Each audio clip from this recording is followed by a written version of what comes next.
हाँ जी।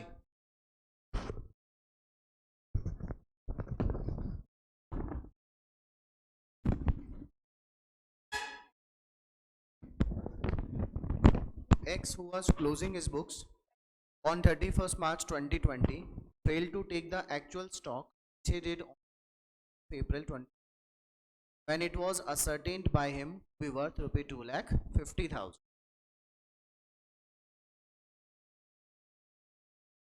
आगे क्वेश्चन में क्या बोलते हैं, इस लाइन को पढ़िएगा जरा. It was found that sales are entered in the sales book on the same day of dispatch and return inwards in the return book as and when goods are received back. Sales की entry तभी हो जाती है जब goods आप dispatch कर देते हैं. सेल्स रिटर्न की एंट्री तभी हो जाती है जब गुड्स आपके पास वापस आ जाता है. तो इनवॉइस का ध्यान नहीं, इनवॉइस बनता रहेगा. गुड्स गई, रिकॉर्ड कर लिया, goods I, but purchases are entered in the purchase once the invoices are received. लेकिन परचेज की एंट्री तभी होती है उस परचेज किए गए गुड्स का इनवॉइस मिलता है. यानी कि गुड्स आपके पास आ गई लेकिन इनवॉइस नहीं बन, गुड्स आपके पास नहीं आई लेकिन आपको खरीदे हुए माल का इनवॉइस मिल गया. अकाउंटेंट क्या पास कर लेगा. बेटे बात समझ में आ गई? समझ में आया? सेल्स की और सेल्स रिटर्न की एंट्री तो गुड्स के जाने और आने पर रिकॉर्ड होती है. परचेज की एंट्री रिकॉर्डिंग तब होगी जब इनवॉइस मिलेगा. भले ही माल आ जाए, इस 10 दिन बाद मिले, रिकॉर्ड 10 दिन बाद. बात समझ में? was found that sales between 31st March 2020 9th April 20, क्योंकि अपने को चाहिए कब का था, 31 मार्च का. अपने को पता कब का है, अप्रैल का. यानी पता चलना पड़ेगा. As per the sales day book is 70,200. Purchase between 31st March 20 and 9th April 2020 as per purchase are 1200. Out of these goods amounting rupee 500 received until after the stock was taken. यानी आपने goods खरीदा, उसकी entry तो आपके invoice के basis पर हो गई होगी, लेकिन आपको इसमें से गुड्स कितने रिसीव, यानी जो ये 2,50,000 गिवन, इसमें केवल 700 रुपए का मटेरियल ही ऐड हो रखा है ना बेटा. 500 का तो material receive he. Goods invoiced during the month of March 2020 received 4th of April 2020.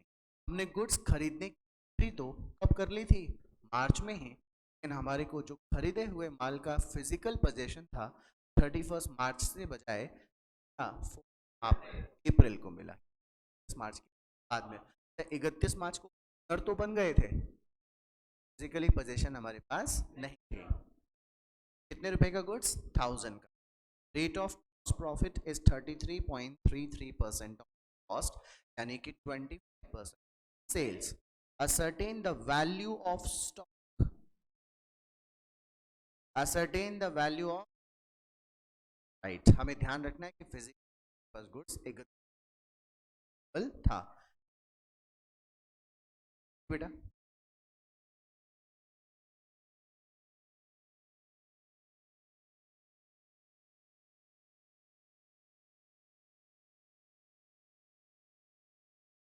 Practical question number,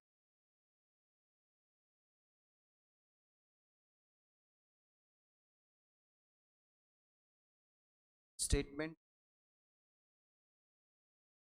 calculate,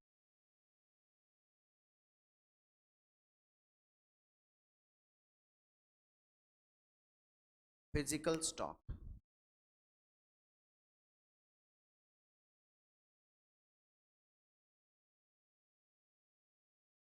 thirty first March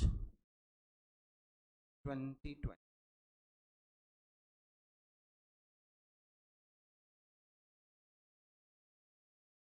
सबसे पहले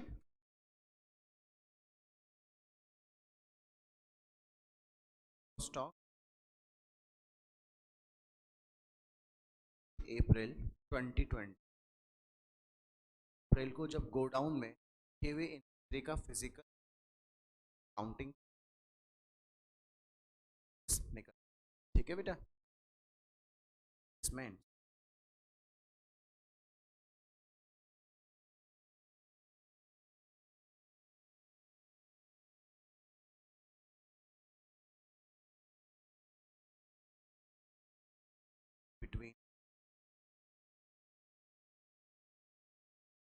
31 मार्च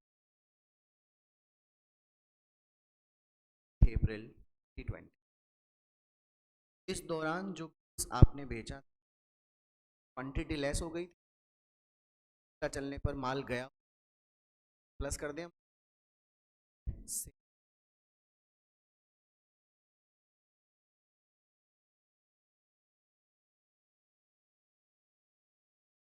रुपए की सेल हुई थी, देखो 17,000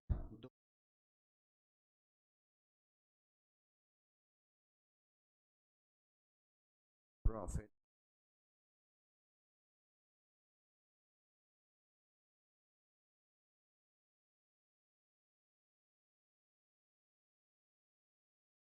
परसेंट सेल्स परसेंट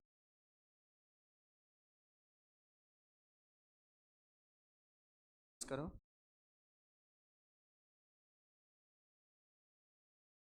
ऐड कर दिया अपन ने से।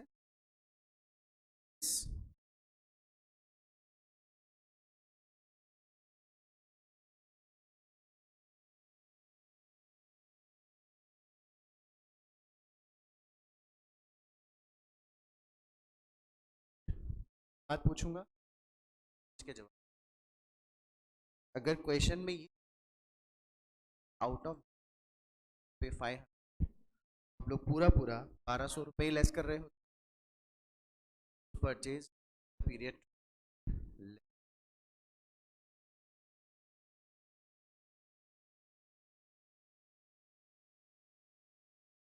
received 9th अप्रैल 500 1,50,000 का गुड्स आपको गिवन था, 700 रुपये का हिस्सा है बाद आया। नाउ वन मोर क्वेश्चन, अगर मुझे क्वेश्चन में वैल्यू ऑफ स्टॉक फिजिकल नहीं पूछा, 1000 प्लस करता या माइनस करता या कुछ नहीं करता, 1000 बारे में परचेज्ड बट रिसीव्ड ऑन, कुछ नहीं करता, क्यों? 4 अप्रैल को रिसीव हुआ, में शामिल हो गया, इसका मालिक मैं कब बन चुका था? मार्च में। 31 मार्च को ओनरशिप मुझसे पूछी जाएगी, मैं वो इन्वेंट्री भी बताऊंगा फिजिकली है और वो भी बताऊंगा नहीं है बट मेरी ओनरशिप का पार्ट है। क्या मैं ओनर 31 मार्च से पहले ही बन चुका था? मुझे रिसीव का कल पोजीशन कब मिली, फर्क नहीं पड़ता, मुझे 31 मार्च को वैल्यू ऑफ स्टॉक पूछा गया है, लेकिन अब मुझे फर्क पड़ता है क्योंकि स्टॉक कौन सी डेट को पूछा गया है। क्या 31 मेरे पास आ गया था क्या? कब आया था? यानी 9 अप्रैल को जो है, 4 अप्रैल को रिसीव हुआ है ना, क्या 31 मार्च को के लिए मेरे पास था? डिफरेंस समझ में? अगर मैंने क्वेश्चन के ध्यान से नहीं पढ़ा, आपके 2 मार्क्स कटेंगे, एक तो इस वाली एरर का 1 मार्क कट जाए, एक जो आपका फाइनल आंसर आएगा वो भी डिफरेंट आएगा, आपको 1 मार्क उसका। मान लो ये क्वेश्चन कितने मार्क्स का है? 4 मार्क्स, मान लो 10 मार्क्स का, इसे भी थोड़ी 4 मार्क्स का क्वेश्चन है, आपको 1 मार्क इसका, 1 मार्क इसका, 1 मार्क आप 1000 वाला माइनस आंसर आएगा, क्योंकि आपको मार्क्स अलॉट कितने, केवल एक ही ठीक कर कर आए, ठीक कर कर बात समझ में।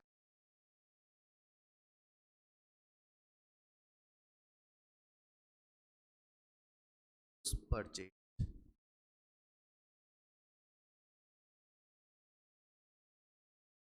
मार्च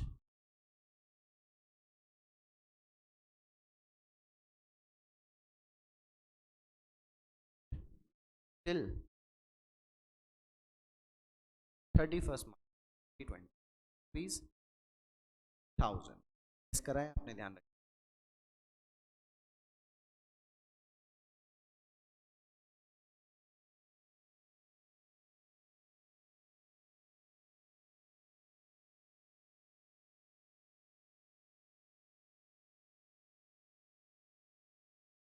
आंसर 1,60,000, फटाफट बोल क्या तुम्हारे पसंद में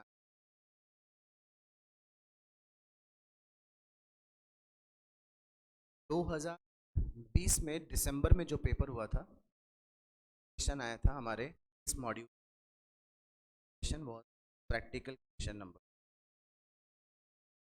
क्वेश्चन करेंगे, वो आया था दिसंबर 20 में।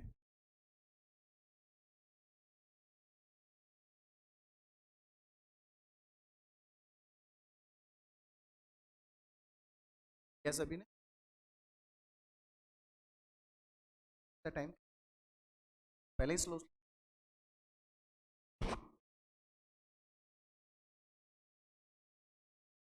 आप लोग को चल रहा है इंटरनेट आज भी बंद है ना, वाई वाला ना, टावर नहीं चल चले। क्वेश्चन नंबर 4 पढ़िए जरा, के साथ पढ़ो धीरे धीरे। Physical verification of in a business was done on 23rd of June 2020. The value of stock was rupees 48 lakhs. The following transaction took place between 3rd June 30th 2020. 23 तारीख को हम इन्वेंट्री का वैल्यू, तो अपने को 23 तारीख से 30 तारीख यानी अपने को सीधा चलना पड़ेगा ना। 23 तारीख से 30 तारीख के ट्रांजेक्शन थोड़ी दी। लास्ट में देखो क्या बोला है, determine the value of physical stock. अच्छा यहाँ फिजिकल नहीं दिया हुआ है, यानी अपने को फिजिकल ध्यान में ना रखकर ओनरशिप ध्यान में रखी है, सी डेट की 30 जून, ठीक है। क्वेश्चन का form, practical question number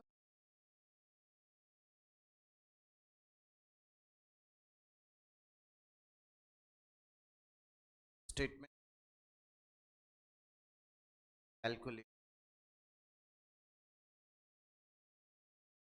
value of stock.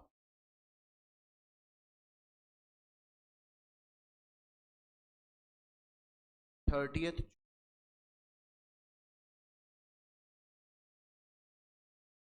2020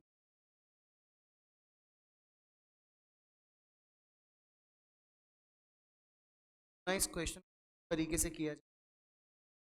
कैसे, मान लो क्वेश्चन में फिजिकल वैल्यू भी पूछ लेता, क्या पूछ लेता, वैल्यू, अपने को दो आना चाहिए कि नहीं। अपन एक काम करेंगे, इधर तो हम लोग केवल क्या पता करेंगे, वैल्यू, इधर हम क्या पता करेंगे, तो आप मेरे साथ डिस्कशन करेंगे, ठीक है, कि सर ये फिजिकल में आएगा या फिर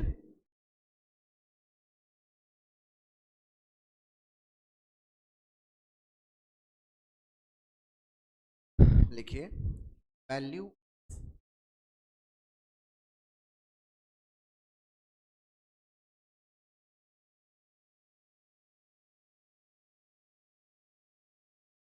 twenty third June 2020 cash value हमारा 48 लाख गिवन है। पहले वाले कॉलम से जो आंसर लेकर आएंगे कहाँ पहुंचेगा, वैल्यू ऑफ स्टॉक, और जो हम लोग सेकेंड वाले कॉलम में आंसर लेकर आएंगे तो होगा, आज समझ में आई, एडजस्टमेंट्स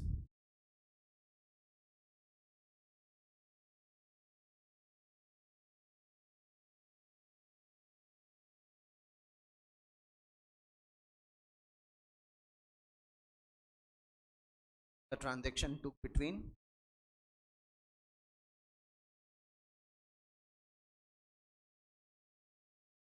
थर्ड जून 30 जून, सीधा या उल्टा, पॉइंट नंबर पढ़िए जरा। इंग्लिश मीडियम स्टूडेंट लोग, out of goods sent on consignment, goods at cost worth rupee lakh 40,000 were unsold.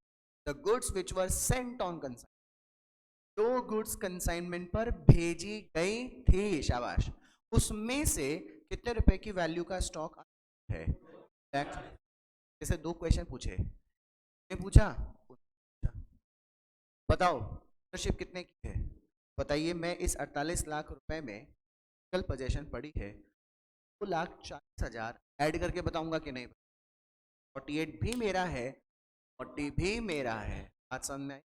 लेकिन तुम पूछा फिजिकल बताओ, 48 लाख ही मेरे पास पड़ा हुआ है, 2,40,000 कभी नहीं है तो मेरा फिजिकली मेरे पास। हाँ, अब आप मुझे बता दीजिए बेटे, मैं इस 48 लाख पहले वाले को प्लस करूं या नहीं करूं, फिजिकल में प्लस करूं या नहीं करूं? बात समझ में आ गई बेटा? आपको आपको मेरा पर्पस समझ में आया कि अलग अलग क्यों बता रहा हूँ? स्टैंडिंग बेटा,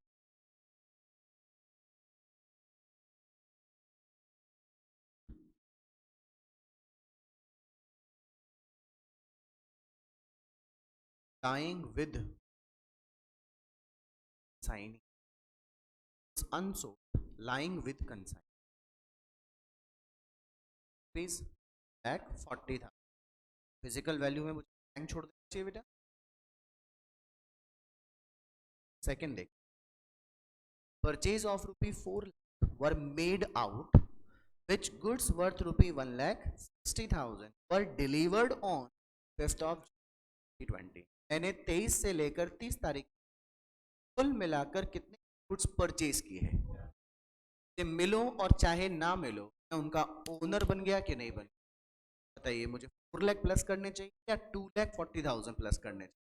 अगर मुझे क्या पता करनी है? Book value. बात समझ में?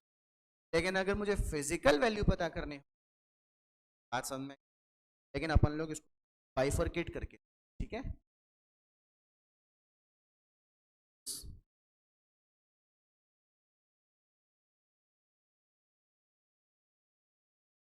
Purchase received till 30th 20 lakh, तो में 240 आ गया कि नहीं? 4 लाख खरीदा है, उसमें 240 ऐसा है जो ओन भी है और फिजिकली भी है, 160 ऐसा है जो ओन तो है फिजिकली। उसका तीसरा पॉइंट बना दी,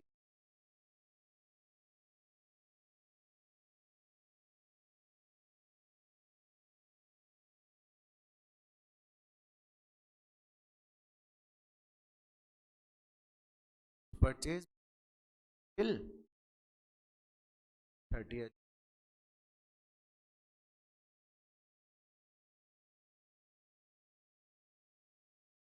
रुपए लाख पे ब्लैंक छोड़ दिया कि नहीं छोड़? अब जब जरा बुक वैल्यू में बताइए कितना प्लस हुआ? 40 प्लस 160, 4 लाख प्लस हो गया, लेकिन फिजिकली कितना प्लस हुआ? क्यों? 160 आया ही नहीं था, आया कब? 5 जुलाई को, और हमें कब का पता वाला करना है? पॉइंट नंबर थर्ड और पॉइंट नंबर 4 साथ साथ पढ़ लीजिए, पहले थर्ड फिर fourth.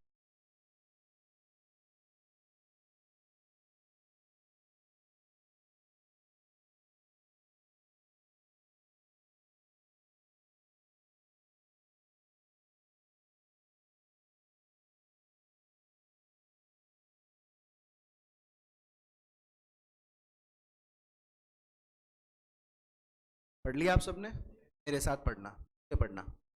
Sales were ₹13,60,000 which includes worth ₹3,20,000 sent on approval।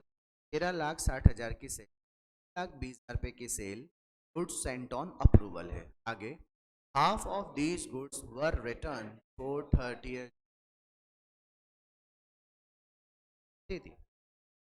Goods are sold at cost plus 25%, यानी कि नॉर्मल सेल्स की बात। Normally we profit at 25% on cost, can we transfer it on sale 20% on sales?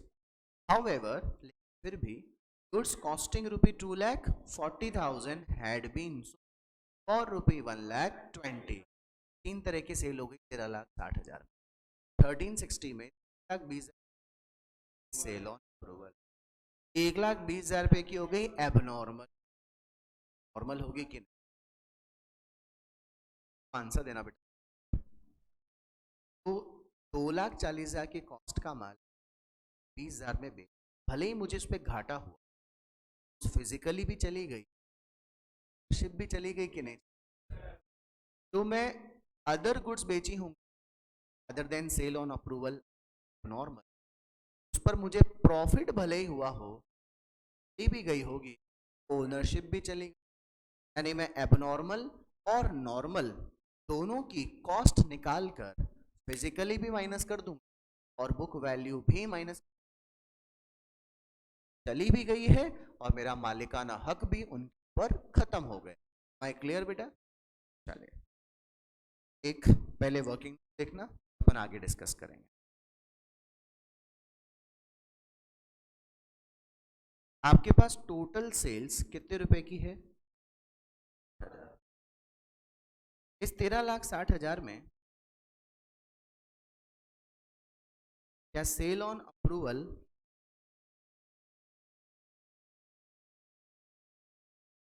Abnormal cell,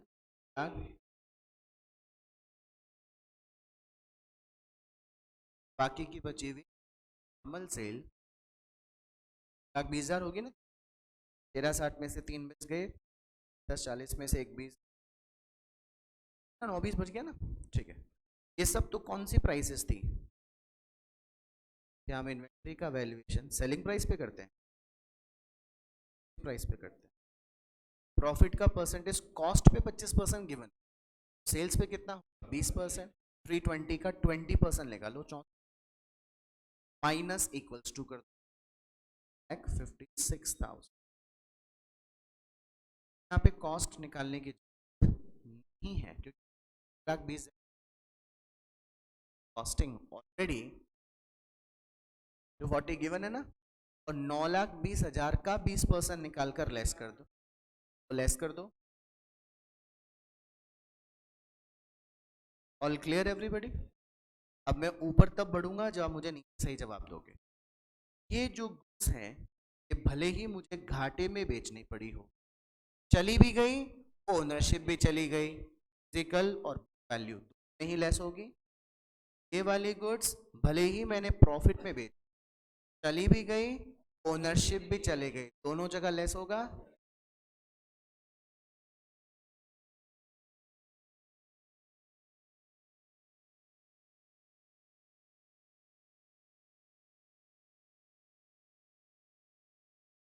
Sales during the period at cost 2,40,000 plus 7,36,000, 76।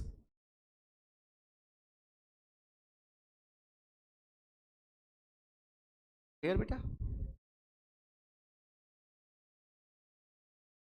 Bracket में लिखे वो क्या हो जाएंगे? माइनस, और जो ब्रैकेट में लिखे वो क्या होंगे? नाउ बेटा पंचायती किसकी बाकी? 56,000। If you remember the chapter sale of goods approval और रिटर्न, कैजुअल बेसिस आपको ध्यान है कि जब भी गुड्स कस्टमर को देते थे, भले ही ओनरशिप इमीडिएट ट्रांसफर हो नहीं, एक बार सेल मान लिया करते थे। तो आप बन जाओ अकाउंटेंट, मैं बन जाता हूँ गुड्स कीपर। आप कौन बन जाओ? मैं क्या बन जाता हूँ? तुम तो बुक्स में रिकॉर्डिंग करो, मैं फिजिकली गुड्स मेंटेन करता हूँ। ठीक है? देखो देख, आपको मेरे को देख के एंट्री करनी है। ये गोडाउन है मेरा, दिस इज द गोडाउन। यहाँ पे मैंने हाथ डाला, 2,56,000 की गुड्स निकालकर किसको दे दी? कस्टमर को। गुड्स फिजिकली रिड्यूस नहीं होगी। आपने बोला अरे गुड्स कीपर ने क्या कर दिया? गुड्स निकालकर कस्टमर को दे दिया। एंट्री करो, एंट्री करो, एंट्री क्या होगी? Trade receivable account debit to sale. आपकी गुड्स की जा रही है कि नहीं जा रही? पक्का ना?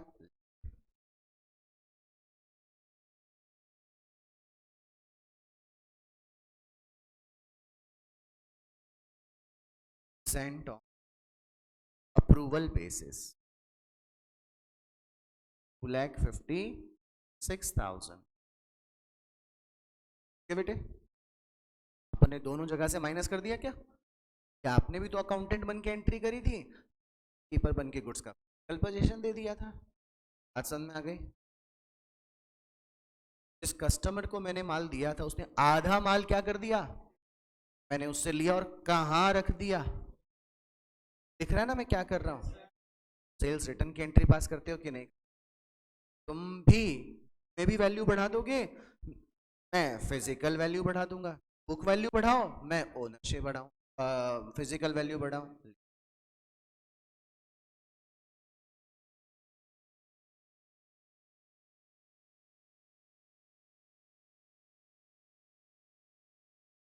sent on approval, returned by custom. Plus कर दूं ना बेटे, प्लस मतलब मैं ब्रैकेट में नहीं लिखूं, ब्रैकेट में नहीं आया वो ऑटोमेटिकली प्लस हो जाएगा ना। आगे चलिए, आगे कस्टमर ने 1,28,000 रुपए का माल अभी तक रिटर्न नहीं किया, तो मैं तो चुपचाप बैठा रहूंगा, मैं तो गुड्स कीपर हूं, मेरा माल तो किसके पास पड़ा है। जब तुम बुक्स ऑफ अकाउंट्स क्या करते हो, फाइनलाइज, ध्यान है, inventory with customer on sale और return account debit to trading करके उसे बुक्स में लाते हो कि नहीं लाते हो। इन्वेंट्री विद कस्टमर ऑन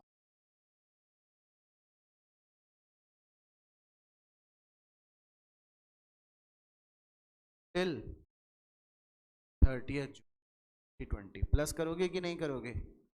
तुम ओनरशिप बताओगे, तुमसे कोई पूछे कि तुम्हारी ओनरशिप कितनी है, क्या कहोगे। 1,28 का माल है हमारा, लेकिन हमारे पास नहीं है, ओनरशिप तो हमारी हुई ना। मुझसे कोई पूछे फिजिकल बताओ, तो मैं क्या कहूँगा, मैं इसे 1,28 के बारे में बात ही नहीं करूँ, मेरे पास पढ़ा ही नहीं है। गिव दिस कॉलम, चलो कम सच्ची से बताओ, पक्का। फटाफट मुझे 48 लाख में फर्स्ट वाले कॉलम के वैल्यू प्लस माइनस,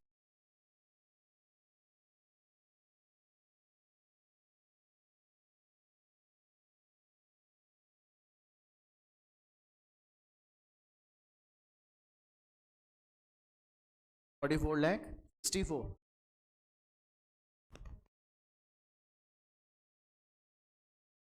इधर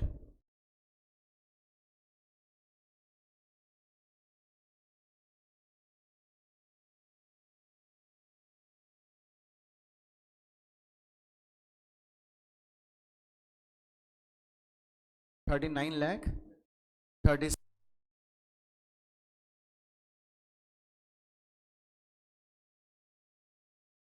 $39,36,000। देखो दोनों में डिफरेंस आ रहा है क्या। कल मैंने कुछ बीआरएस के अलावा एसआरएस बोला था,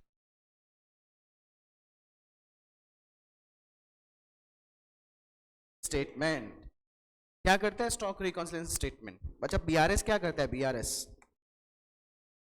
कैश बुक और पासबुक में आ रहे डिफरेंस को रिकंसाइल करता है। स्टॉक रिकॉन्सिलिएशन क्या,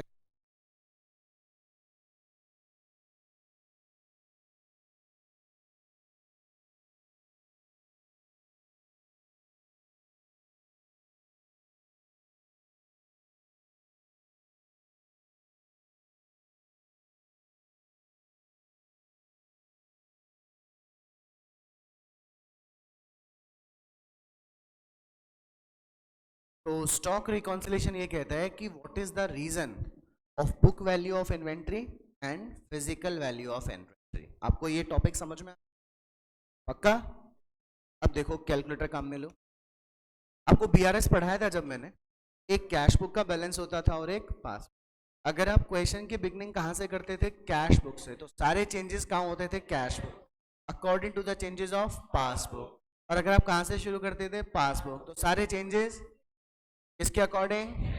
आपको फिजिकल वैल्यू भी गिवन है और बुक वैल्यू भी गिवन है। चलो बुक वैल्यू से स्टार्ट करते हैं, क्या आंसर आना चाहिए, फिजिकल, मतलब जैसा फिजिकल में प्लस माइनस हुआ होगा वैसा ही प्लस माइनस बुक वैल्यू में होना चाहिए। Please take your calculator. Book value of inventory 44,64,000, calculator 44,64,000, कैलसी ठंड लग रही है उसको, चलो 44,64,000। नाउ क्या पहले वाले पॉइंट में दोनों में डिफरेंस आ रहा है, हाँ क्या आ रहा है, उसकी ओनरशिप तो हमारे पास है, फिजिकल पोजीशन प्लस करें या माइनस, क्योंकि फिजिकली कम है और अपन स्टार्ट कहां से कर रहे हैं, बुक वैल्यू से, बुक को भी क्या करना पड़ेगा, माइनस, -2,40,000 फटाफट। ओके, सेकंड वाले पॉइंट में देखिए, 240 दोनों 40 दोनों जगह प्लस है, तीसरे में बुक वैल्यू तो इंक्रीज हो गई, फिजिकल इंक्रीज, यानी बुक वैल्यू ज्यादा है, कहाँ जाएंगे माइनस करने के लिए फिजिकल पे, माइनस 1,60,000। अभी मुझे अभी 160 माइनस कर दिया, नीचे वाले में 976 976 दोनों जगह माइनस, 256 दोनों जगह माइनस, 128 128 दोनों जगह प्लस, केवल किस में प्लस, बुक में, किसमें नहीं प्लस, फिजिकल, मतलब फिजिकल वैल्यू कम है। स्टार्ट कहां से कर रहे हैं, बुक वैल्यू, जाना कहां है फिजिकल वैल्यू, माइनस 1,28,000। आई क्या बात समझ, पीआरएस नहीं मना लो, यही पंचायती क्या कर दूं उल्टी, आंसर बुक का फिजिकल से आ जाएगा कि नहीं आ जाएगा, थिंक आपको समझ में। अब इसका सॉल्यूशन,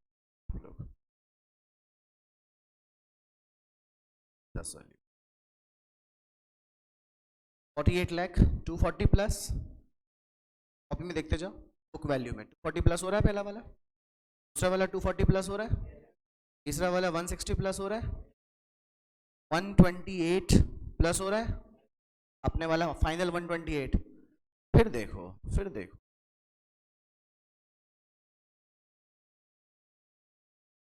आपने क्या किया, सेल्स कितनी, लाख में से केवल कौन सी सेल हटा, तो 1,60,000 रुपए का माल रिटर्न हो गया, हटा दिया, टोटल सेल्स कितनी हो गई 12 लाख, 12 लाख का 20% प्रॉफिट कितना आया 96,000, 96,000, 96 नहीं आया, 12 लाख का 20% होता है 20 है कि कितना है,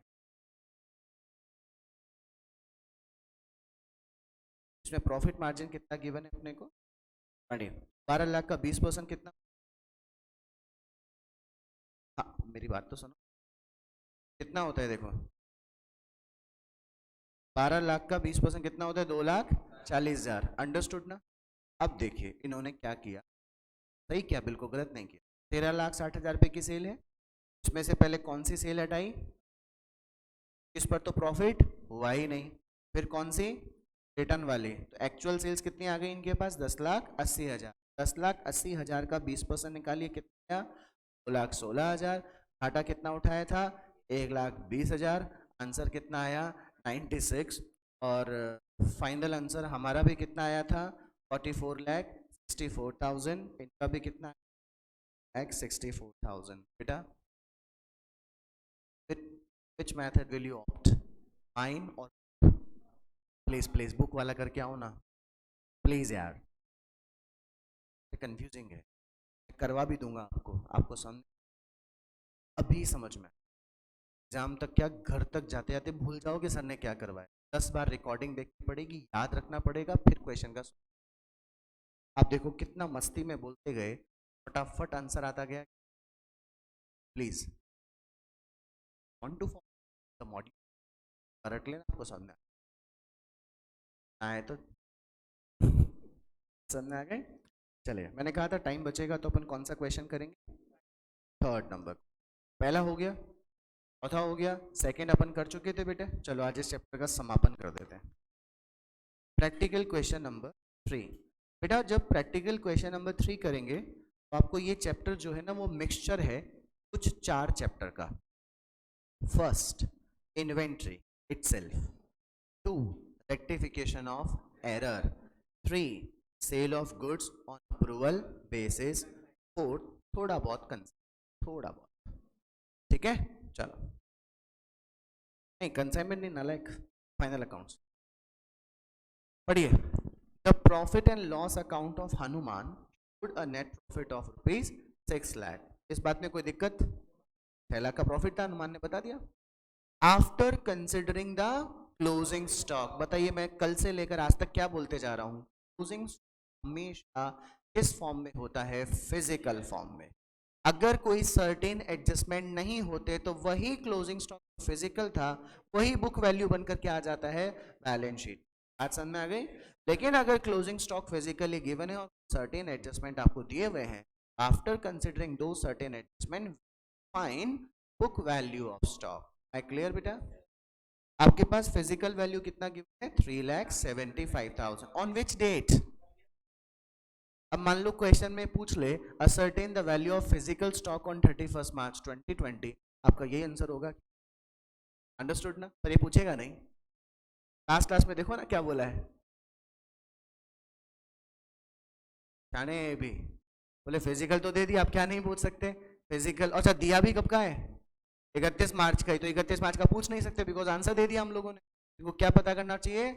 वैल्यू ऑफ स्टॉक यानी ownership of stock. Now subsequently the following information was obtained from the scrutiny. The पहला पॉइंट पढ़ के बताइए।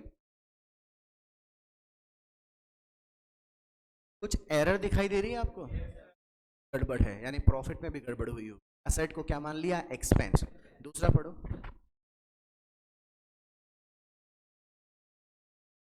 हनुमान गेव अवे 40,000 रुपए का गुड्स फ्री सैंपल पे बांट चुका था, इसकी एंट्री पास। ग्रॉस प्रॉफिट भी चेंज हुआ होगा, नेट प्रॉफिट चेंज हुआ। Advertisement is the part of P and L, purchase is the part of trading. समझे? Third point, invoices for goods amount 2,50,000 have been entered. Books में तो खरीदने की entry हो गई 2,50,000 रुपए की, but the goods were not included in stock, यानी कि अपने को 31 मार्च तक रिसीव नहीं हुआ। ओनरशिप तो आ गई थी, पोजेशन नहीं आए। बात समझना। Fourth point, in March 2020 goods of rupees 2 lakh sold and delivered. बेच दिया, ओनरशिप चली गई, डिलीवर्ड फिजिकल पोजीशन चली गई, but were taken in sales of April. मार्च तो सुधार लो, अप्रैल क्या कर दिया? कहाँ होना चाहिए था? गड़बड़ हो गई कि नहीं हो गई? आगे, गुड्स कॉस्टिंग रुपीज 75,000 सेंट और return in March 2020 at a margin of profit of 33.33% on cost। Value भी कौन से गिवन है? कॉस्ट। मार्जिन भी किस पे गिवन है? क्या रेट क्या बदली होगी? नो नेवर, क्योंकि प्राइस कौन सी गिवन है? कॉस्ट। मार्जिन पे किस पे गिवन है? कॉस्ट। मैचिंग हो रहा है कि नहीं हो रहा है? 75,000 का 33.33 बोल दूं या 1/3 बोल दूं, 25,000 रुपए का ही प्रॉफिट निकल कर आएगा कि नहीं आएगा? 70,000 कॉस्ट, 25,000 का प्रॉफिट। सेलिंग प्राइस 1,00,000 रुपए की थी। दो का मतलब क्या होता है? हालांकि approval was given in the month of, मतलब 31 मार्च के बाद। These were taken as sale for March। बड़ी कर दी कि नहीं कर दी? यार तुमने सेल्स किस महीने में रिकॉर्ड करनी चाहिए थी? अप्रैल में। तुमने कब रिकॉर्ड कर दी? गड़बड़ हो गई ना? अब देखो, आपको 1 से लेकर 5 एरर दिखाई दे रही है। इसमें कुछ एरर का इफेक्ट, क्या सारी एरर का इफेक्ट किस पे है? प्रॉफिट पे, और कुछ का इफेक्ट गुड्स के ऊपर है। ठीक है बेटे, पक्का? चलो, क्या मांगा है अपने से क्वेश्चन में? Calculate the value of stock. मुझे कैलकुलेटर्स दो फटाफट, 4। I need 4 calculate. 11, thank you. हाँ जी, तुमको पहचान में आ जाएगा तुम्हारा कौन सा नाम? लिख दूं? राम लखन। ये क्या है? गुड्स। ये क्या है? गुड्स। मैं डील करता हूं, ठीक है? ये कहाँ रखे है मेरे? गोडाउन में। आज क्या है? 31 मार्च। नालायक, आज क्या है? 31 मार्च। मैं गोडाउन से बाहर निकल रहा हूं कैलकुलेटर लेके। ये रहे मेरे कैलकुलेटर, यानी कि गुड्स। इनका वैल्यू कितना है? 3,75,000। क्या बोलो? 3,75,000। कितने कैलसी हैं आपके इधर? 4 में से। इन दो कैलकुलेटर की फिजिकल वैल्यू कितने? 3,75,000। Am I clear? Please read point number. Purchase of the year included 15,000 paid for new electric fittings for the shop। आपने एयर कंडीशनर खरीदा? बोल, अच्छा एक एंट्री आप बोलना, एक एंट्री मैं बोलता हूँ। पहले मैं बोलूंगा, मैंने क्या खरीदा है? Air conditioner. तो मैं एंट्री बोल रहा हूँ, purchase account debit to cash. आप बोलो।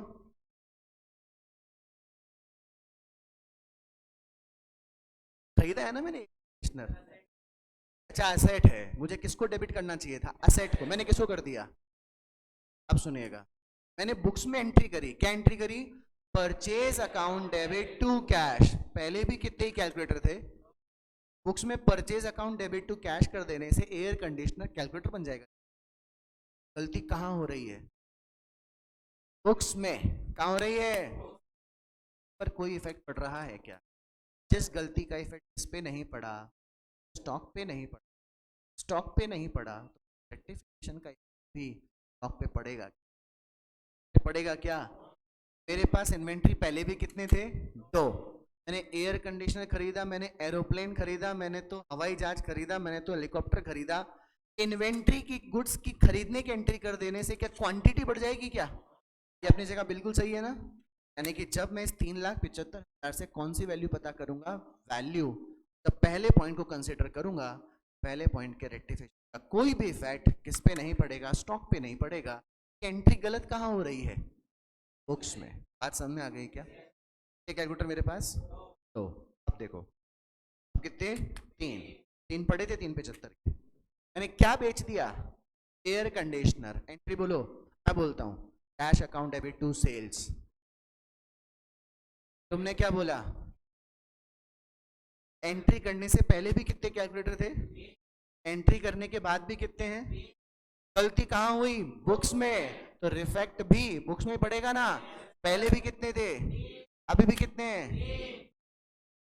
पहली एरर का कोई भी इफेक्ट बुक्स में, स्टॉक पे नहीं पड़ेगा, बुक्स में पड़ेगा। बात समझ में आ गई। नंबर 2 फटाफट, Hanuman gave away, English medium students, gave away, ये काम पहले हो चुका था। कितने कैलकुलेटर थे मेरे पास, 4, कितने थे, 31 मार्च से पहले। इधर आओ, जाओ, मेरे ये कैलकुलेटर जो है एडवर्टाइजमेंट पे बांटे हो, बटन बटन बांटिया हो, बैठ जा बैठ जा, ये मैंने दे दिया, गेव अवे। अब मेरे पास कितने कैलसी बचे, और आज कौन सी डेट है, 31 मार्च, 31 मार्च को इन स्टॉक की वैल्यू कितनी है, 375। बात समझ में आ गई क्या? एंट्री करनी चाहिए थी ना, करता तो क्या करता, advertisement account debit to purchases करता ना, कब कर लेता, तो भी इन्वेंट्री कितनी बची हुई थी, 3, नहीं करा तो भी इन्वेंट्री कितनी बची है, 3, और बाद में कर लूंगा, तो क्या एंट्री करते टाइम पे एक कैलकुलेटर अपने आप ही खड़ा होके दोबारा जाएगा क्या एडवर्टाइजमेंट पे, अभी भी कितना ही रहेगा, 3।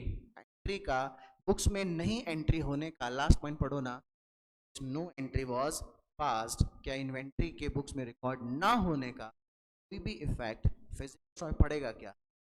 तय हो गया कि पहला पॉइंट सेकंड पॉइंट स्टॉक की वैल्यू पर फर्क नहीं डालेगा। Am I clear? Point number 3 पढ़िए, इनवॉइस फॉर गुड्स, इनवॉइस मतलब परचेज इनवॉइस, कितने रुपए के, have been entered on 27th of March 2020 but the goods were not included in the stock। ठीक है,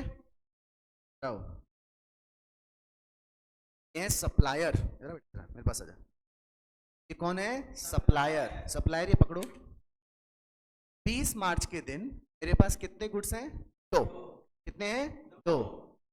सप्लायर को मैं फोन करके बोल रहा हूँ, सप्लायर मुंबई का रहने वाला है, सप्लायर कहाँ रहता है, मुंबई का। सप्लायर आपको एक ऐसा कैलकुलेटर बनाना है जिसमें कुछ भी बटन दबाओ हमेशा टोटल सही आना चाहिए। सप्लायर बोला टाइम लगेगा, पहले पैसे देने पड़ेंगे। मैंने कहा ये लो पैसे, मैंने जैसे ही पैसे दे दिए और परचेज की एंट्री पास कर ली, purchase account debit to cash हो गया कि नहीं हो गया, बुक्स में वैल्यू आ गई कि नहीं आ गई, पक्का? सप्लायर बोला आपको अभी सकता, पक्का? इसके हाथ में जो कैलकुलेटर है, दिखा इसको, जो कैलकुलेटर है इसका मालिक, अरे दिखा पर, इसका कैलकुलेटर का मालिक मैं हूं कि नहीं, लेकिन क्या ये 31 तारीख को मेरे पास पड़ा है क्या? अब मुझसे पूछो फिजिकल कितना है, तो मैं कहूंगा ये फिजिकल 375 का। बताओ बुक वैल्यू कितनी है, वो भी मेरा है, वो भी मेरा है, अभी मुंबई से चला नहीं है, किसका है, मेरा है ना। गुड्स इन ट्रांजिट है कि नहीं, goods purchase but not delivered है ना, ओनरशिप में पार्ट बनेगा ना।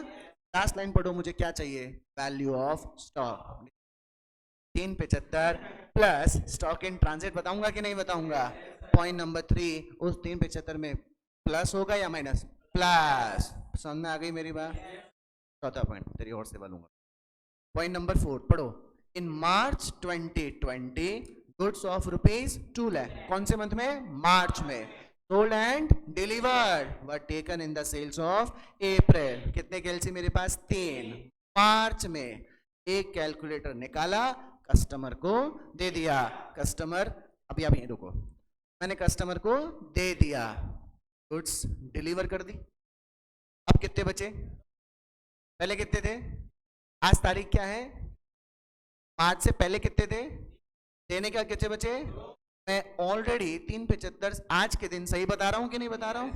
ओनरशिप चली गई, फिजिकल पोजीशन चली गई, बट मैंने इसकी एंट्री बुक्स में नहीं करी। इस एंट्री का इफेक्ट बुक्स में नहीं आया। क्या वैल्यू ऑफ स्टॉक पे आएगा क्या? नो, कर चुका, बट बुक नोट नहीं किया। अरे उस समय अगर मैं एंट्री करता तो भी स्टॉक 3 के बजाय कितना रहता? 2। आज कर दूंगा तो क्या अपने आप चल के चला जाएगा क्या? 10 बार एंट्री करूंगा तो 10 बार जाएगा क्या? बात समझ में आ गई क्या? पॉइंट नंबर 4 का कोई भी इफेक्ट नहीं पड़ेगा। वापस दे दो। पॉइंट नंबर 5 पढ़िएगा। Goods costing ₹75,000 were sent on sale और रिटर्न इन मार्च 2020। देखो एक कैलकुलेटर मैंने निकाला और 31 मार्च से पहले कस्टमर को दे दिया। किस पे दिया? Sale on approval. किसके पास है फिजिकल पोजीशन? कस्टमर के पास। पहले कितने थे मेरे पास? 3। 31 मार्च से पहले कितने थे? 3। एक निकाला, किसको दे दिया? कस्टमर को। पक्का? कस्टमर, वहां जाके बैठ जाओ बेटे। मेरा गुड्स किसके पास चला गया? कस्टमर के पास। अब 31 मार्च के दिन मैं कस्टमर को फोन कर रहा हूँ, ऑल कस्टमर, समझ आया? मना कर दे। नहीं आया। गुड्स पसंद, वो जो इन्वेंट्री उसके पास पड़ा है वो उसका है कि मेरा? पक्का? मैं जब क्या, अब मेरे से पूछा जाए फिजिकल कितना तो कितना कहूंगा? ऑलरेडी 375 है कि नहीं? बुक वैल्यू पूछेगा तो क्या बोलूंगा? 3। बात समझ में आ गई? तो वो 75 भी 375 में ऐड करके दिखाना होगा ना। तो पॉइंट नंबर 1 का कोई पॉइंट नहीं आएगा, सेकंड का कुछ प्लस नहीं होगा, थर्ड में प्लस होगा, पॉइंट नंबर 5 में भी प्लस होगा। बात समझ में आ गई? आप फटाफट कॉपी में नोट।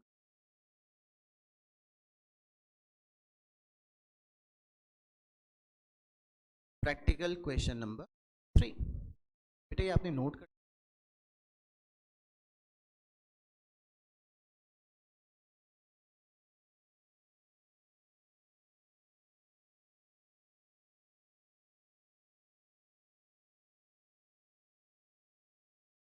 पड़ेगा। नेटवर्क नहीं पड़ेगा एक्चुअली, नहीं, बट अपने को, हाँ बट अपने को दिखाना पड़ेगा वो।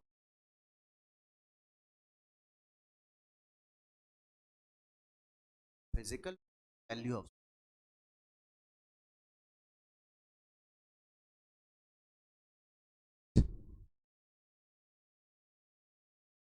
31st थी।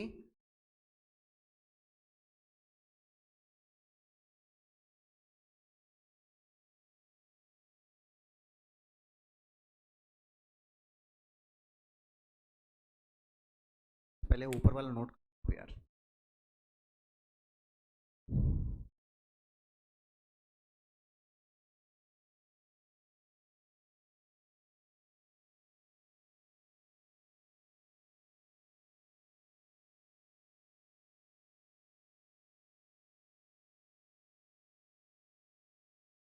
आप लोग ऊपर वाला नोट तो मुझे बता देना।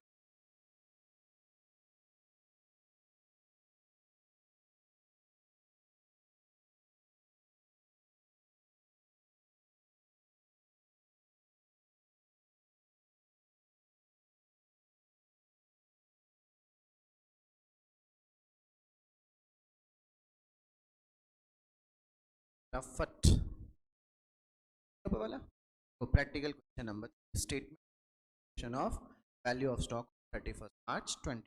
Now value of stock on 31st March 20, how much? 75,000। Point number 1 की एरर कहाँ हुई थी? गुड्स में हुई थी कि बुक्स में हुई थी? उसके रेक्टिफिकेशन का इफेक्ट होगा गुड्स में पड़ेगा क्या? यार मैं प्रैक्टिकली दिखा चुका हूँ सारा एग्जाम। 2 अनुमान गेव अवे, दे चुका था, एंट्री उस टाइम पे करता तो भी इन्वेंट्री कम हो चुकी थी, नहीं करता तो भी इन्वेंट्री कम हो चुकी थी। अब मैं कभी करूंगा तो क्या इन्वेंट्री दोबारा कम होगी क्या? खाली इफेक्ट कहां पड़ेगा? बुक्स में, गुड्स पे नहीं पड़ेगा। पॉइंट नंबर, 2.5 लाख रुपए का माल मुंबई से खरीदा था कि नहीं खरीदा था? अगर 2.5 लाख का माल मेरे को सप्लायर डिलीवर कर दिया होता, 2 स्टॉक प्लस 1 स्टॉक बनकर बढ़ जाता कि नहीं बढ़ जाता? क्योंकि 2 स्टॉक में वो इसलिए ऐड नहीं हो सका तो मुझे सप्लाई नहीं कर पाया। फिजिकली पूछेंगे तो 2 ही नंबर बताऊंगा, बुक वैल्यू पूछेंगे तो 2 प्लस स्टॉक इन ट्रांजिट बताऊंगा कि नहीं। स्टॉक की वैल्यू मुझे बढ़ानी है, कल नहीं मांगा है बुक वैल्यू।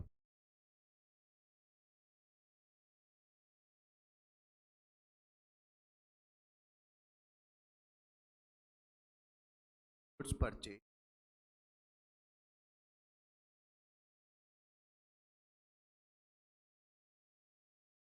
received it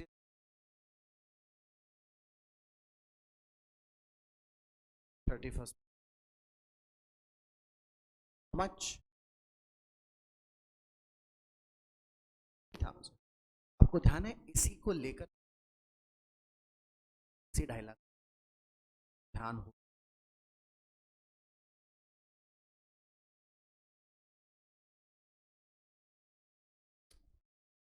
मैंने कहा था कि मैंने गुड्स तो खरीद लिया, परचेज अकाउंट फिट तो हो,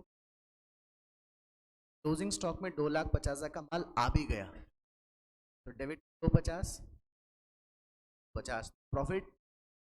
मैं खरीद तो लिया, परचेज तो हो गया, कल नहीं आया। अब डेबिट में तो परचेज 2.5 लाख आ रहा है, क्रेडिट में क्लोजिंग स्टॉक 0 आ रहा है। यार लॉस आ गया यार, लॉस होएगा क्या? एंट्री बनानी पड़ेगी, stock in transit account debit to trading account. समझ गए ना? वापस चर्चा करेंगे इसके ऊपर। पॉइंट नंबर 3 के बाद क्या पॉइंट नंबर 4 का इफेक्ट ऑलरेडी जैसे ही कस्टमर को माल दिया था उसी समय आ चुका होगा ना।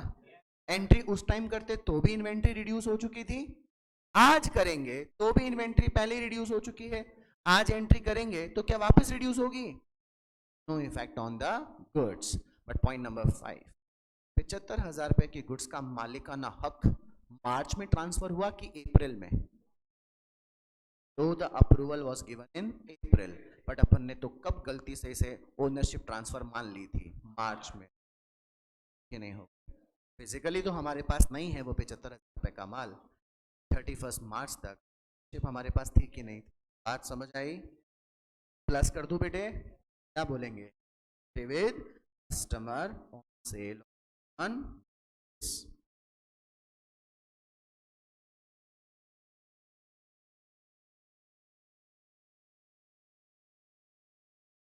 इन्वेंट्री ऑन सेल और टर्न बेसिस, कस्टमर प्लीज चलो बट मुझे आंसर बताओ। 7 लाख बुक वैल्यू आया कि फिजिकल वैल्यू?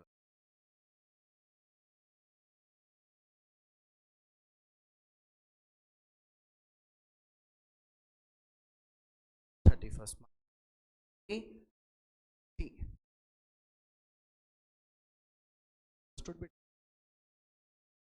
तो हो गया 3 के चैप्टर फिलहाल। अब करेंगे rectification of final accounts, profit अपने को अब सेल ऑन अप्रूवल भी आएगा। If you remember the chapter rectification of 3 stages of before preparation of trial balance, after preparation of trial balance, but before final account, after preparation of final account. एक नया account open किया था अपन, P and L adjustment. Expense तो पुराना account, expense तो trial balance के बाद में भी ओपन हुआ था। फाइनल अकाउंट के बाद कौन सा ओपन हुआ था? P and L adjustment. यार मैं पी एंड एल एडजस्टमेंट क्यों लाऊंगा इस? एक तो मुझे 6 लाख का प्रॉफिट दिया हुआ है, अगर ये एरर्स नहीं समझ में आई होती तो प्रॉफिट चाहिए था 6 लाख रुपए का। देखो अपने बहुत सारी गलती रखी है ना, खरीदा था इलेक्ट्रिक, मान लिया परचेज, खर्चा बेमतलब, प्रॉफिट बेमतलब रिड्यूस, एडवर्टीजमेंट पे गुड्स दे दिए थे, एंट्री नहीं पास कर रखी, गुड्स परचेज तो हो गया था, क्लोजिंग स्टॉक में शामिल नहीं हुआ, आपको इन्वेंट्री का वैल्यू बुक वैल्यू बढ़ाकर ट्रेडिंग में क्रेडिट करना चाहिए, नहीं किया। माल बेचा कब? मार्च में, एंट्री कब कर रहे हो? अप्रैल में। माल बेचा नहीं, सिर्फ कस्टमर को दिया था। अप्रैल में एक्सेप्टेंस आई थी, तो एंट्री एक्सेप्टेंस सेल्स की एंट्री एक्सेप्टेंस के महीने में यानी अप्रैल में होनी चाहिए थी। आपने कब कर ली? आपने बहुत ही उठापटक कर दी कि प्रॉफिट भी गलत आएगा। Which account we need open now? P and L adjustment. चलो open the P and L adjustment.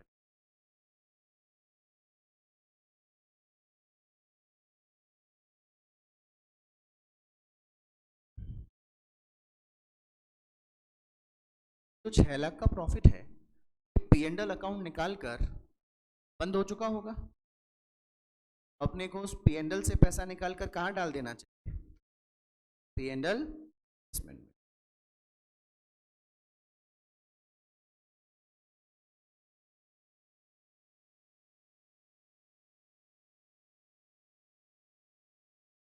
6 lakh.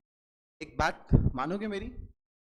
Just forget we are understanding the chapter of entry. आ जाओ, हम रेक्टिफिकेशन ऑफ एरर पढ़ रहे हैं, ठीक है? नॉर्मल एंट्री बोलिएगा फाइनल अकाउंट बनाने से पहले क्या होगी? अगर फिक्चर्स एंड फिटिंग्स को खरीदना था और गलती से फिक्चर्स एंड फिटिंग्स के बजाय परचेज को डेबिट कर, give me the normal rectification.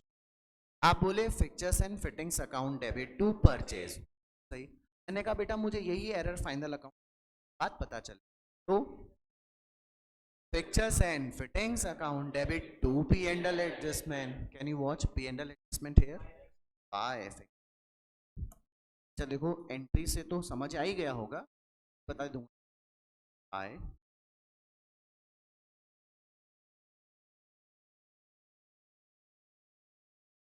Pictures and fittings how much? 15,000। ये 6 लाख का प्रॉफिट अब कितना हो गया? होना भी चाहिए था।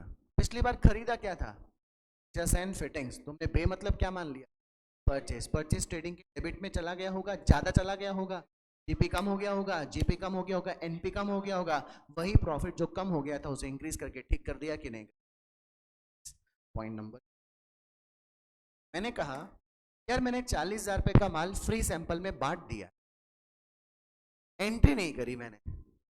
अगर फाइनल अकाउंट्स नहीं बने हो, फ्री सैंपल पे गुड्स को डिस्ट्रीब्यूट करने की एंट्री क्या होती है? Free samples account debit to purchases या एडवर्टीजमेंट टू परचेज, ये एंट्री होती है ना? नहीं कर दे यार, आप कर दे, कर देता हूं। Advertisement to purchase. लेकिन आपने बोला सर क्या बन चुके हैं? Final account. एडवर्टीजमेंट अकाउंट एक एक्सपेंस अकाउंट है, replace it by purchase account is expense account, replace it by P and L adjustment. Entry बोलो P and L adjustment account debit to P and L adjustment. दोबारा बोलो, बोल दी। एक भी credit हो गया, एक भी क्या हो गया? डेबिट हो गया। एंट्री पास होगी क्या? हम लोग स्टूडेंट, हम लोगों को एग्जाम में क्वेश्चन पूछा जाएगा तो हमको इफेक्ट तो दिखाना पड़ेगा ना। इस 40 का तुमने क्या किया? एक बार पी एंड एल एडजस्टमेंट क्या कर रहे हो? क्रेडिट। एक बार क्या कर रहे हो? डेबिट। तो अभी क्या कर दो? छुपी खेलता है क्या? एक बार 40,000 क्या कर दे जी? क्रेडिट। लिखो पहले क्रेडिट। एक बार 40,000 पे क्या कर दो? मार्क्स लेने हैं कि नहीं लेने? इसे बोल के आ जाओगे क्या no effect? P and L adjustment बना के आना पड़ेगा। अब ये 40,000 रुपए किसकी जगह आ रहे थे पी एंड एल एडजस्टमेंट में? परचेज की जगह। किसकी जगह आ रहे थे? तुमने एंट्री बोली थी advertisement to purchase. Advertisement debit में क्या आया? P and L adjustment. Purchase में क्रेडिट में क्या आया? P and L. तो ये जो क्रेडिट आया है पी एंड एल एडजस्टमेंट, ये किसके प्लेस पर आया है? परचेज के प्लेस में। Am I clear? By purchase. ये 40,000 क्यों आए? परचेज की जगह पर आए। Advertisement debit to purchases, P and L adjustment लिखो।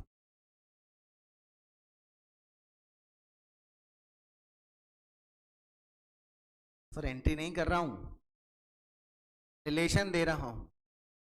ये 40,000 इसलिए क्योंकि परचेज कम नहीं हुआ था, और परचेज को किससे रिप्लेस कर रहा हूं? पी एंड एल एडजस्टमेंट से। मैं रेफरेंस दे रहा हूं, I am not transferring that, this is for the reference. अरे समझ गया क्या तेरे? एंट्री नहीं बनाई, रेफरेंस दिया है। एक बार P and L adjustment credit इसलिए कर रहा हूँ क्योंकि वो जो परचेज मुझे कम करना चाहिए था वो कम नहीं किया। डेबिट इसलिए कर रहा हूँ कि जो मुझे एडवर्टाइजमेंट का खर्चा बुक्स में लाना चाहिए था वो मैं लेकर नहीं आया। एंट्री नहीं बनाई, रेफरेंस दिया है मैंने, एंट्री तो बन ही नहीं रही। वरना अगर एंट्री बनाने जाऊंगा तो ना डेबिट में कुछ आएगा और ना ही क्रेडिट में कुछ। ये ऐसे बोल रहा है sir advertisement account debit to purchase में आपको एडवर्टीजमेंट हटाकर, चलो सपोज परचेज आप नहीं हटाते, एंट्री होती P and L adjustment account debit to purchase. तो ये बोल रहा है डेबिट पे टू परचेज लिखो, कैसे लिख दूंगा to purchase? P and L adjustment किसकी जगह पर आ रहा है? एडवर्टीजमेंट की जगह पर आ रहा है डेबिट में, और क्रेडिट में क्यों आ रहा है? परचेज की जगह आ रहा है। ये एंट्री नहीं बनाई है, रेफरेंस दे रहा हूं, एंट्री तो बनेगी नहीं। समझ गए? चलो फटाफट पॉइंट नंबर 3। हाँ जी, 2,50,000 रुपए का गुड्स है तो हमारा, अभी तक हमारे पास नहीं। पिछली बार जब इस इंसान ने क्या बनाया होगा? Trading account. क्या बनाया होगा? ट्रेडिंग अकाउंट में बाय क्लोजिंग कितना लिखा है? इसमें इसको 2,50,000 प्लस करके दिखाना चाहिए स्टॉक इन ट्रांजिट बोल के, लेकिन ही बात मान ने इतना ही दिखा रखा था, बुक वैल्यू भी था कि नहीं था? आपको अपना ट्रेडिंग अकाउंट को और भी क्रेडिट करना चाहिए था। एंट्री करते तो क्या करते बोलो? Stock in transit account debit to trading account, to trading. एक चीज दिखा रहा हूं, देखिए याद आ जाए।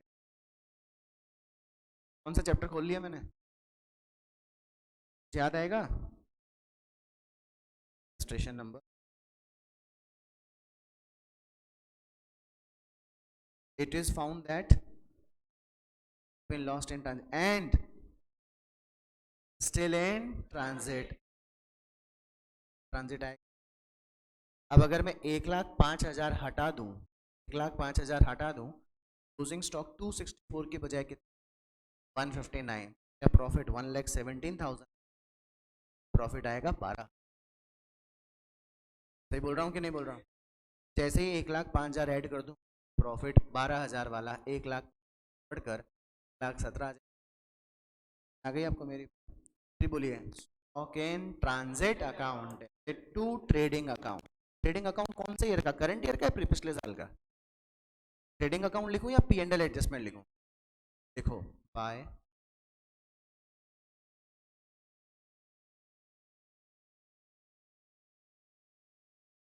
रुपीज 50,000, फटाफट लिख लिया बेटा? हाँ जी, पॉइंट नंबर 4। अभी हम रेक्टिफिकेशन कौन से ईयर में कर रहे हैं? 2020 या 2021 या 19-20? 19-20, 20-21 का 20-21 में देखेंगे। हमने कौन से मंथ में ही गुड्स बेच दिया था? कब बेचा था? मार्च में। डिलीवर भी कब कर दिया था? लेकिन अपन ने एंट्री कौन से महीने में लेने की बजाय कौन से महीने में ले ली? मार्च की बजाय, अरे अप्रैल का छोड़ो, मार्च में एंट्री होनी चाहिए थी ना? होती तो क्या करते? Customer account debit to sales किए होते ना, फटाफट। हमने नहीं करी, अब कर दो entry customer account debit to P and L adjustment bye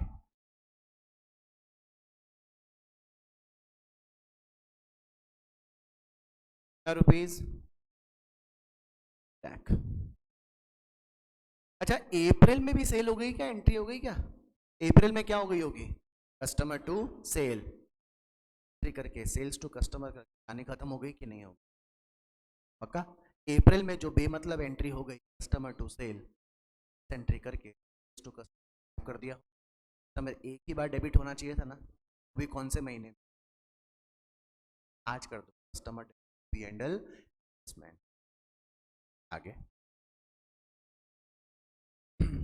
now goods costing 75,000 were sent on sale or return March 2020 which was taken as sale for the month of March। जब कस्टमर को sale on approval basis पे goods भेजते हैं, entry करते हैं trade receivable account debit to sale, और जब final accounts बनाने की डेट तक कस्टमर ना हाँ बोलता और ना ही ना बोलता तो एडजस्टमेंट एंट्री पास करते हैं। सेल्स की एंट्री मान रखी थी उसे रिवर्स कर देते हैं, और inventory with customer on sale और return account debit to trading कर देते। समझ गए? पहले सेल्स के कैंसिलेशन की एंट्री बोलो, sales account debit to trade receivable, should not forget, final have been prepared, sales को रिप्लेस करो, P and L adjustment account debit to trade receivable,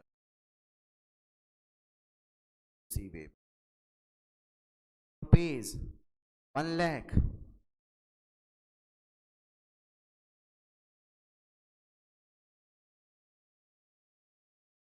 बोल रहा हूँ क्या मैं एकदम कि ये 1 लाख आया कैसे? 75,000 तो कॉस्ट थी, उसका 33.33% ऐड किया तो 25,000 का प्रॉफिट आया, 75 + 25 बराबर 1 लाख। बात समझ में आ गई? दूसरी एंट्री कौन सी बोलते हो? Entry with customer on sale और return account debit to trading, trading को हटाओ, क्या लेकर आओ?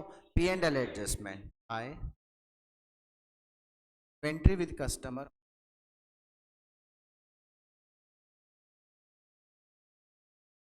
कॉस्ट प्राइस के सेलिंग प्राइस, कॉस्ट प्राइस।